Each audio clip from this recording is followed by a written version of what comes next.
Alors, on m'a interrogé hier sur la question palestinienne. Et ce moment-là, je n'ai pas vraiment répondu.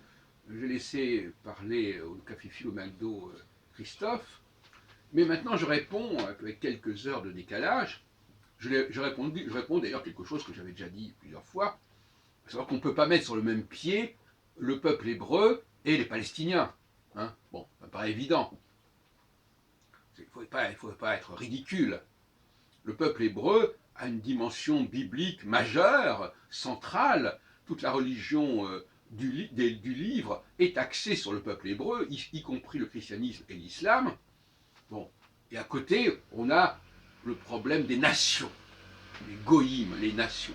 Les nations dont le nombre d'ailleurs est complètement sans importance. Hein. Combien il y a de nations, on s'en fout complètement. Hein. Bon. Donc, d'un côté, il y a quelque chose qui est central, de l'autre côté, il y a des nations dont le terme vague de nation veut bien dire que ça n'a pas d'importance, combien il y en a, etc. Alors on ne va pas opposer une de ces innombrables nations au peuple hébreu. Et il ne faut pas être ridicule. Donc effectivement, d'un point de vue théologique, et même d'un point de vue géopolitique, il est clair que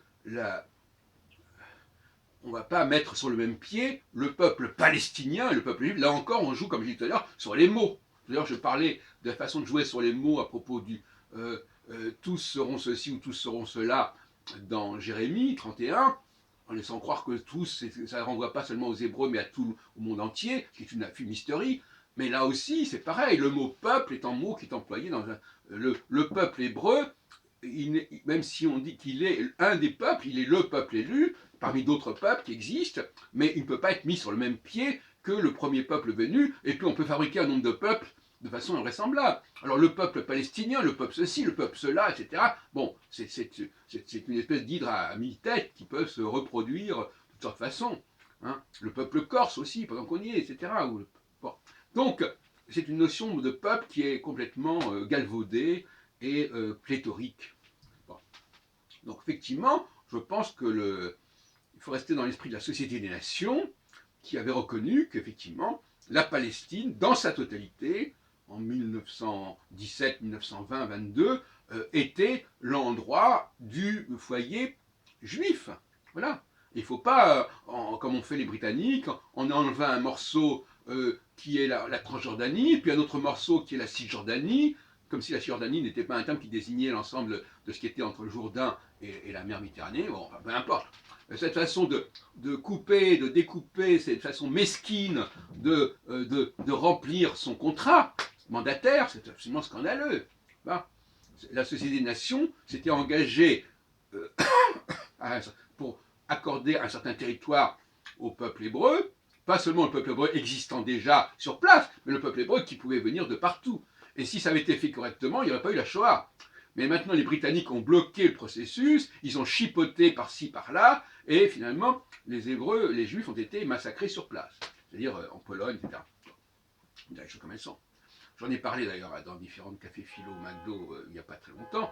Voilà. Donc effectivement, ne mettons pas donc que Trump a eu raison de dire que pourquoi ne pas mettre la capitale d'Israël à Jérusalem, hein, pourquoi pas, en effet, pour la capitale, enfin dire c'était déjà le cas, mais enfin dire les ambassades les mettre aussi à Jérusalem, ce qui n'a pas été le cas encore jusqu'à maintenant, parce qu'elles sont toutes jusqu'à présent jusqu'à Tel Aviv.